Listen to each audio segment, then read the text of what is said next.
Happy birthday to you. Happy birthday to you. Happy birthday, happy birthday, happy birthday to you. Hello, K-Hubbers! You're probably wondering why I sing while I wash my hands. This is actually the right way to wash your hands. You use warm water and soap and rub your hands together for at least 15 seconds, which is about how long it takes to sing happy birthday.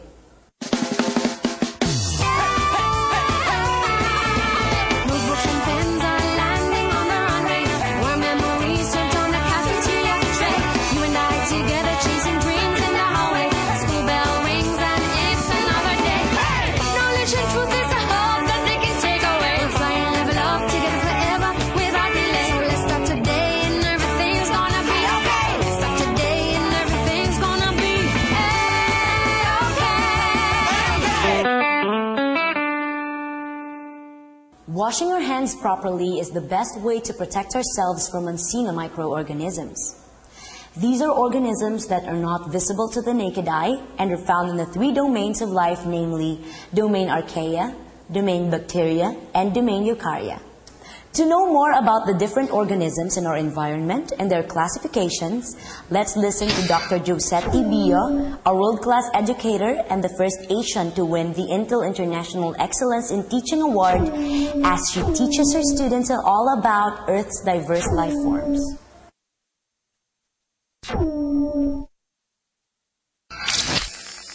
Hello, Teacher Abby. Hi, kids. We are now on a field trip to observe the kingdoms of the living world, the archaea, the bacteria, the protists, and the fungi. We will observe how these organisms look and identify features which distinguish them from other organisms.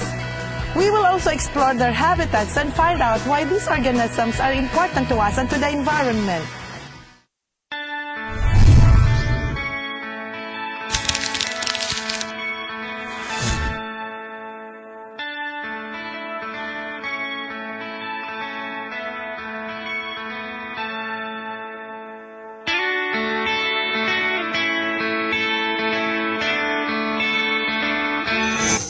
Ma'am, how many kingdoms of organisms are there? That's a very good question, Ashley.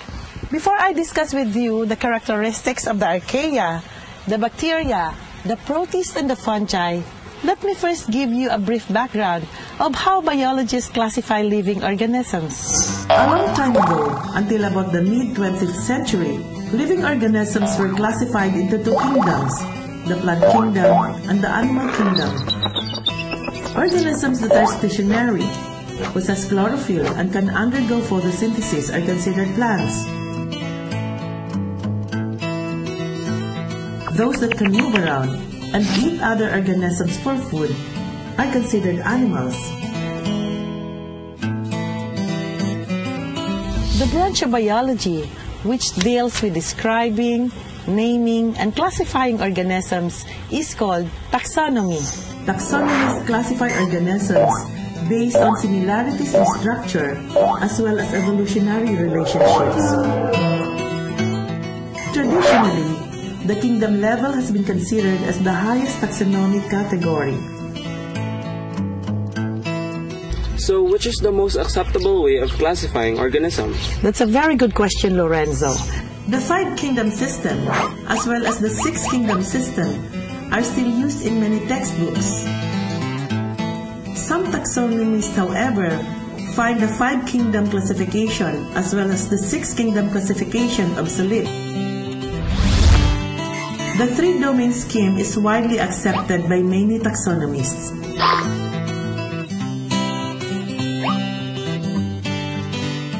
As you can see, the taxonomic classifications we read in textbooks are still subject to revisions as we continue to explore and learn more about the living organisms. You said that the archaea and the bacteria are prokaryotes, and the rest of the kingdoms are eukaryotes. What makes a prokaryotic cell different from a eukaryotic cell? Prokaryotic comes from the word pro, which means before, and karyon, referring to the nucleus. A prokaryotic cell has no nucleus. Its genetic material is concentrated in a region called the nucleoid. But no membrane separates this region from the rest of the cell. In contrast, the eukaryotic cell has a true nucleus enclosed by a nuclear membrane. Also, in eukaryotes, membrane-bound organelles are found in the cytoplasm. In prokaryotes, most of these organelles are absent.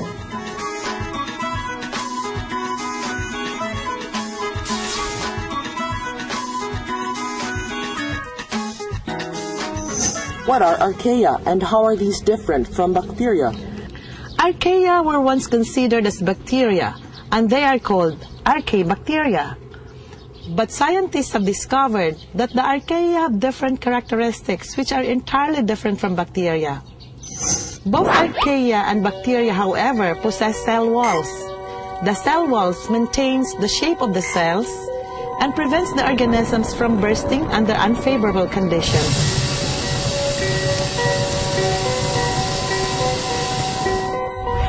Bacteria cell. The cell wall is made of peptidoglycan, which consists of modified sugars and polypeptides. In archaea, the cell wall is made of proteins and non-cellulosic polysaccharides. Also, the sequence of the ribosomal RNA in archaea and bacteria are different. Where can you find the archaea? There are 3 groups of archaea based on the conditions where they exist: the methanogens, the halophiles, and the thermoacidophiles.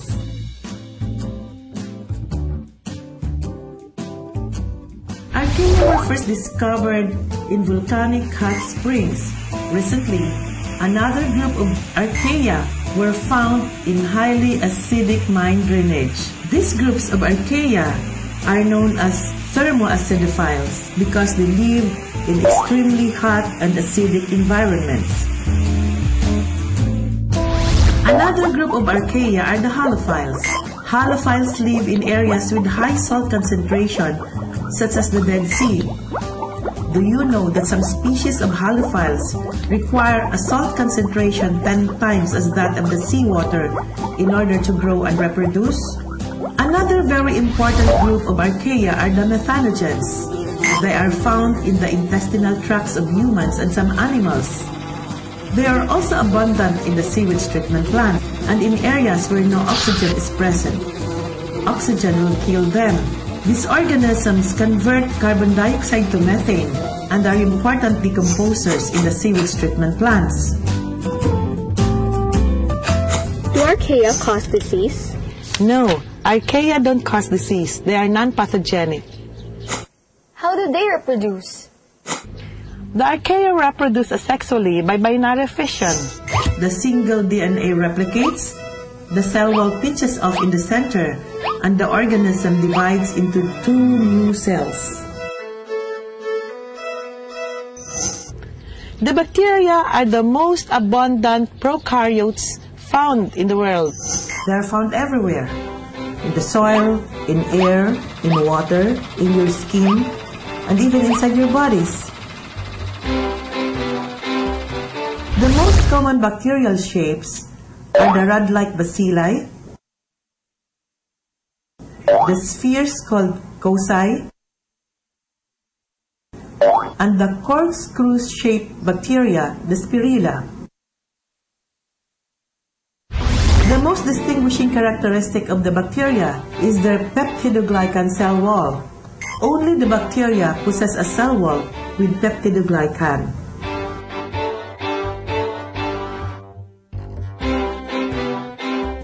A staining technique called gram stain distinguishes 2 types of cell wall construction in bacteria.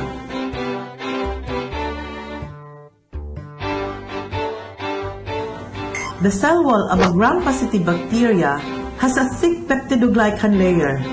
This layer absorbs the stain. That's why it is called gram-positive cell wall.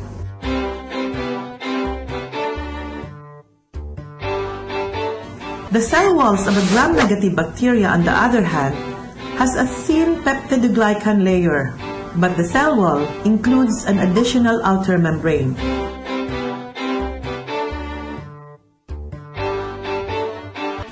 This outer membrane is sometimes toxic to mammals because it produces a certain type of toxin.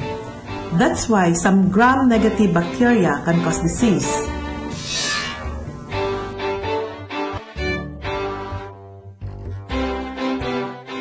Bacteria reproduce asexually by binary fission. One bacterium can divide every 20 minutes. So one bacterium can produce 6 trillion offsprings in 24 hours. They reproduce very, very fast. That's why, if you do not brush your teeth at least 3 times a day, the billions and billions of bacteria in your mouth can cause tooth decay and bad breath. Bacteria are able to use a wide array of nutrient sources. Those with chlorophyll undergo photosynthesis. Chemosynthetic bacteria makes use of the energy from inorganic molecules like sulfur, iron, and nitrogen. Most bacteria are heterotrophic. They obtain energy by breaking down any form of organic material. The term biodegradable refers largely to the work of the bacteria. The appetite of most bacteria for nearly all organic compounds is the reason why they are the most important decomposers in the ecosystem. While feeding themselves, bacteria break down the waste products and dead bodies of plants and animals. This process frees nutrients for reuse and allows the recycling of nutrients. Imagine if there were no bacteria. Dead plants and animals will just be lying around. Nutrients essential to life will be locked in corpses and waste. There will be no nutrient cycling. Life on Earth cannot be sustained. Aside from their role in nutrient cycling, what are the other uses of bacteria? Bacteria are used in industries, for example, in making acetone and other products. Pharmaceutical companies culture bacteria that produce vitamins and antibiotics. The food industry uses bacteria to convert milk to yogurt and cheese. Some bacteria are used to clean up oil spills. Nitrogen-fixing bacteria, like the cyanobacteria, can enrich the soil. Bacteria are also used for research purposes. What are pathogenic bacteria? Bacteria that cause disease are called pathogenic bacteria. Some of these bacteria produce toxic substances that can cause death. Examples are the bacteria that cause tetanus. Yay! Look what I got! Tetanus! And the bacteria that cause food poisoning. And botulism! Are you aware that in the Philippines, the most common diseases are caused by bacterial infections? These include diarrhea. Hey guys, it's my new toy, diarrhea.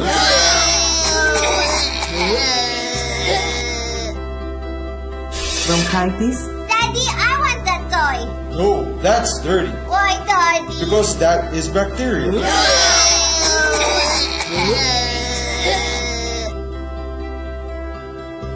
Pneumonia. Classmates, I have a new toy. It's pneumonia. And tuberculosis. Honey, surprise, it's tuberculosis. These diseases can be prevented by maintaining cleanliness in our surroundings, proper hygiene, washing hands before eating, and strengthening the body's resistance through proper nutrition. What are the different kinds of protists and where do they live? Protists are classified as plant-like, fungus-like, and animal-like. Examples of plant-like protists are the dinoflagellates, the diatoms, and the euglenoids. Some of these organisms live in fresh water, but dinoflagellates are abundant in the ocean. They are an important food source for larger marine organisms. Diatoms are also known as the pastures of the sea because many marine organisms feed on them. Diatoms produce a glassy protective covering. Accumulations of the glassy walls of the diatoms over thousands of years have produced fossil deposits called diatomaceous earth that may be hundreds of meters thick on the ocean floor.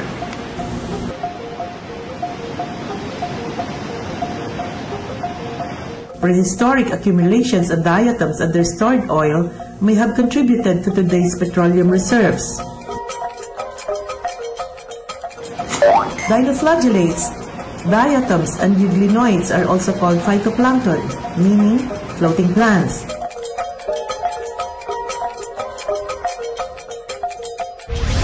Phytoplankton are widely distributed in oceans and lakes. Although microscopic, the marine phytoplankton accounts for 70% of all the photosynthetic activities of the earth. These are examples of fungus-like protists. Slime molds consist of mass of cytoplasm called plasmodium. The plasmodium contains thousands of nuclei, but the nuclei are not confined in discrete cells surrounded by cell membranes, as in most multicellular organisms. The slime molds are described as acellular. They are found in decaying leaves and rotting logs, where they engulf bacteria and particles of organic matter. Slime molds may be bright yellow or orange in color. Paramecium is an example of an animal-like protist. Protozoans like the paramecia are non-photosynthetic. Foraminiferans and regularians are found in the sea. Foraminiferans produce cells made of calcium carbonate, while regularians produce shells made of silica. The shells of foraminiferans accumulating over millions of years have resulted in immense deposits of limestones. Do protists cause disease? Some protists can cause disease. Have you heard about malaria? This disease was widespread during the war. This is caused by a protist, a sporozoan called Plasmodium. Part of the life cycle of the Plasmodium is spent in the stomach and salivary glands of the female Anopheles mosquito.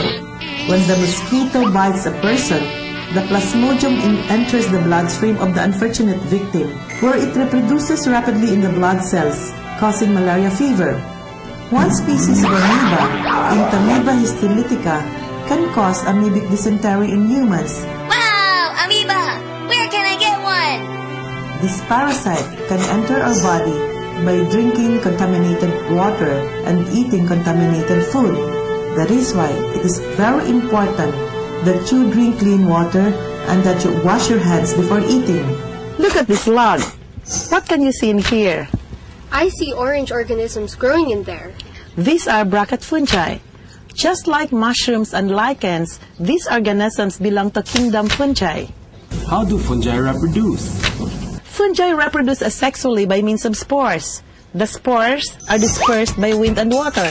When conditions are favorable, the spores develop into new fungi. How do fungi obtain nutrition? The bracket fungi doesn't have chlorophyll. All fungi are heterotrophic. They cannot undergo photosynthesis. They survive by breaking down nutrients in bodies of other organisms. What are the other importance of fungi? Some species of mushrooms are edible. The yeast is also a fungi. Yeasts are used in making bread, wine, and cheese. Bye, Teacher Abby. Bye, Kay Habers. I hope you enjoyed our lessons today. And now that we have a clear grasp and understanding of our Earth's diverse life forms, we should be able to show our respect and appreciate the value and usefulness of organisms. We should also keep our environment clean, especially our water sources, to prevent the harmful microorganisms from spreading, because most microorganisms are found anywhere there is moisture, and a good breeding ground for them is flood water. See you next time, Kay Hubbers. Bye!